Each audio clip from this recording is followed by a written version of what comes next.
חתימה טובה.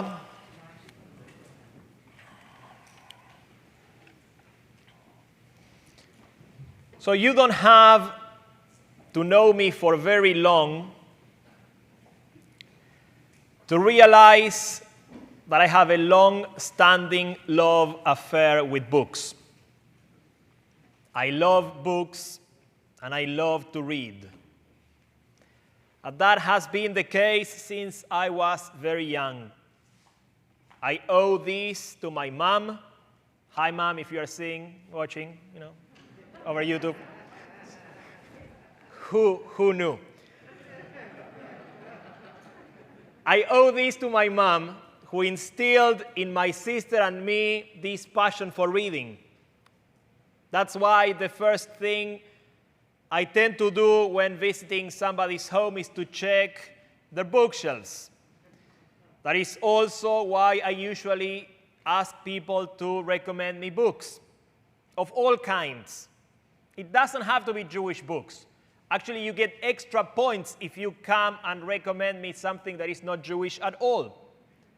And I like to read, and I like to read what people recommend me to read because I believe that books can open the gates of our own imaginations. Books can take us on wonderful journeys, and books can help us to see the world from a different perspective.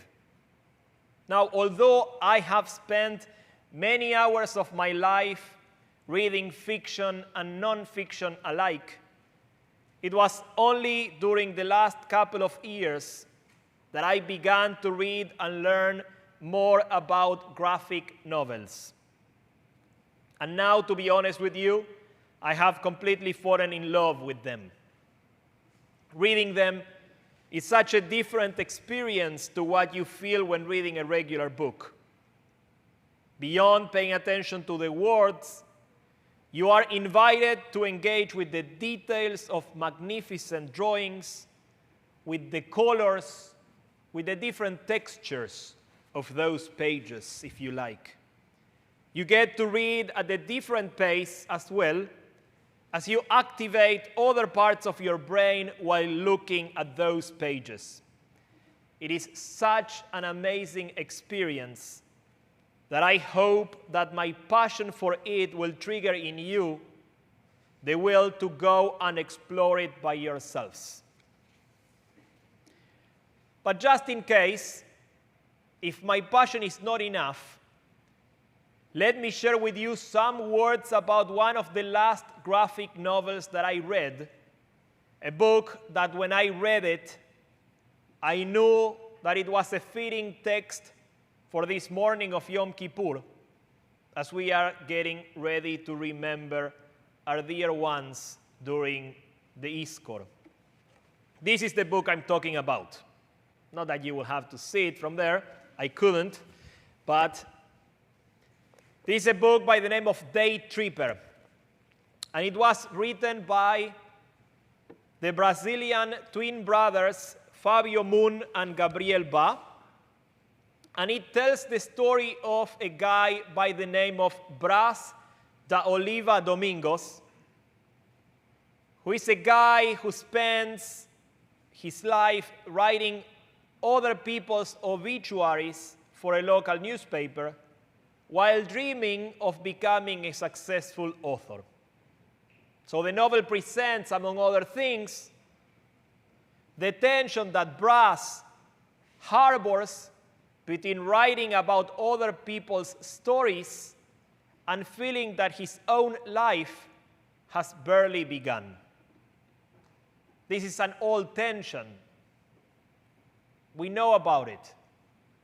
We know it even from our own sources. Brás, the character of this novel, in a way expresses the same anxiety that Reb Susha of Ani Paul shared with his students on his deathbed. According to this Hasidic story, as he saw that his days were coming to an end, Reb Susha said, "In the coming world, they will not ask me, 'Why were you not Moses?' Instead, they will ask me, why were you not Susha? Brass and Reb Susha are the embodiment of those moments when we feel that life is what's happening to us, when we are busy hoping to be somebody else, or when we wait for the right time to do what we truly want to do, or when we are burdened by the impression that we are stuck in the wrong job, in the wrong place, or in the wrong relationship, and yet we don't know what to do about that because we are afraid or because we don't want to hurt anybody along the way. This might be, by the way, why the recitation of Yizkor plays such an important and fundamental part in our Yom Kippur prayers. Because if you think about this, death has the power of putting things in perspective, of reminding us of what is important and what is not, and pushes us to answer how we are spending the time that we were allotted here on earth. By remembering those who have gone before us, we are called to focus on what really matters, in the moments and in the relationships that give meaning to our lives, as we are trying our best to move away as much as we can from all the things that don't add much to who we are, and more importantly, that are not related with the type of person that we want to become. That is why we remember today. As we look for inspiration in our past, in the people who were so important in each and every one of our lives, we are also committing ourselves to honor them by making a positive change today and in the upcoming future as well in our lives, so that we may be a positive influence in the lives of those around us. But there is something else that caught my attention while reading this wonderful book, and that I think that is deeply connected to our recitation of Yizkor today. So you see, this graphic novel is divided by chapters, with each chapter opening at a specific time in the life of the main character. So for example, chapter 1 begins when Brass is turning 32, and he is struggling with the mixed feelings of having to attend a gala honoring his own father, who happens to be a renowned writer, but that is happening on the day of his birthday. Chapter 2 takes us to when Brass was 21, and he goes backpacking with his best friend to a coastal Brazilian city where he meets the girl of his dreams. And then chapter 3 occurs when Brass is 28, and he finally finds the love of his life. Now, what makes those specific moments so important in this graphic novel is that, and I'm sorry, spoiler alert, but I have to. What makes those chapters so important is that by the end of each and every chapter, Brass dies all kinds of different unexpected deaths. You read the first chapter, and then he dies, and then you say, what? I have 90% of the book still there. And then you read chapter 2, and he dies again. And chapter 3. And you don't know what's going on. But since the different chapters cover different moments in Brass' life, we as readers don't really know whether he actually dies or not. But the truth is that the answer is not as important as the poignant insight that the book is making. In other words, the book is reminding us that life is way more fragile than we tend to believe it is. and that at times death might not give us the opportunity to say all the things that we wanted to say or to do all the things that we wanted to do. By killing their main character at different stages of his life, the Brazilian brothers engage their readers in a painful but very much needed existential exercise. As we read this graphic novel, it is almost impossible not to think, if my life would come to an end at the age of 41, would I feel fulfilled? Would I be satisfied? And what about you? What about at the age of 35 or 57 or 72? Are you fulfilled? Are you satisfied? Are you exactly where you want to be? Are you doing what needs to be done so you are where you want to be? In a subtle but remarkable way, the book is asking us how we are living our lives today, right now, right here, and whether we feel that we have achieved something with them, as well as reminding us that as long as we are breathing, there is always a chance to make amends. Finally, I believe that we can connect this graphic novel to two different painful events that have shaped the contemporary American collective mind in the last few years. The first one is connected to the 20th anniversary of September 11 that we marked this past Shabbat. If you think about this, Brass dying at different moments of his life is somehow the embodiment of those men and women from all different ages who met their untimely deaths that tragic day due to the people who trade in hatred and violence, due to people who are against the American way of life, Western culture, or religious pluralism, to name a few. So we honor the memories of those who perished that day by renewing our commitment to work every day so that terrorist attacks like those won't happen ever again, not here, not anywhere else. And we honor their lives by remembering that it shouldn't have to be this way. That the horror that some human beings bring upon some other human beings should not be unavoidable.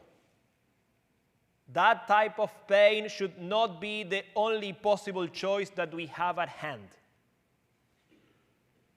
Today, we are reminded that we can do better, that we should do better, and that is why we are here. So, as we are about to engage in the recitation of Yizkor, set aside a few moments to remember those who perished that day for all the wrong reasons. As September 11 has shaped the American mind for the last 20 years, we can say that something very similar has happened with the collective sorrow that we have endured during this past year and a half. More than 660,000 people have passed away in the US because of COVID-19, and more than 4.6 million worldwide. People have died, and families have suffered more than their fair share of pain. Now, a year ago, we didn't have the tools to effectively mitigate the pandemic. But now we do. And yet, we are still struggling, especially here in Tennessee. And you know what? It shouldn't have to be like that.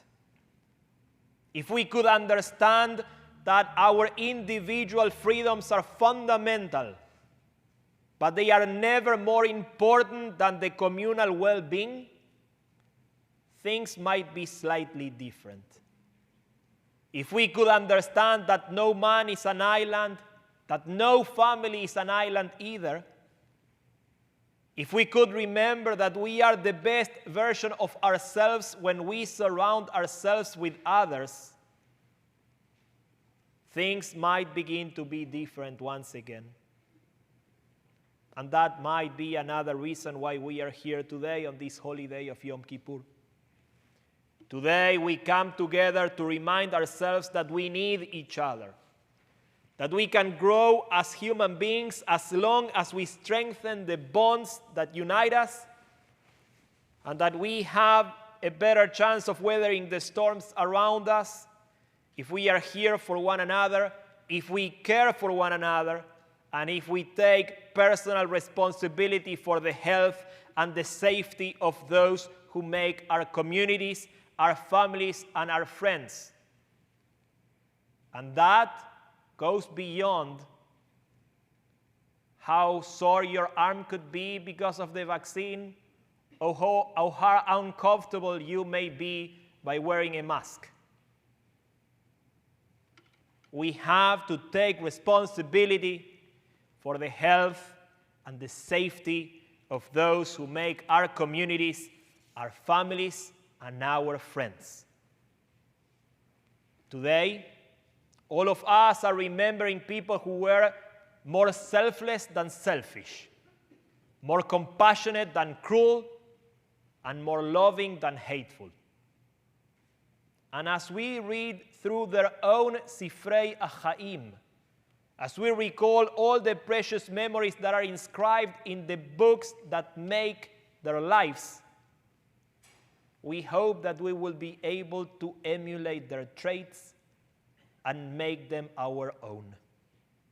Today, we hope that we can follow in their footsteps as we try to make this world a little bit better one day at a time.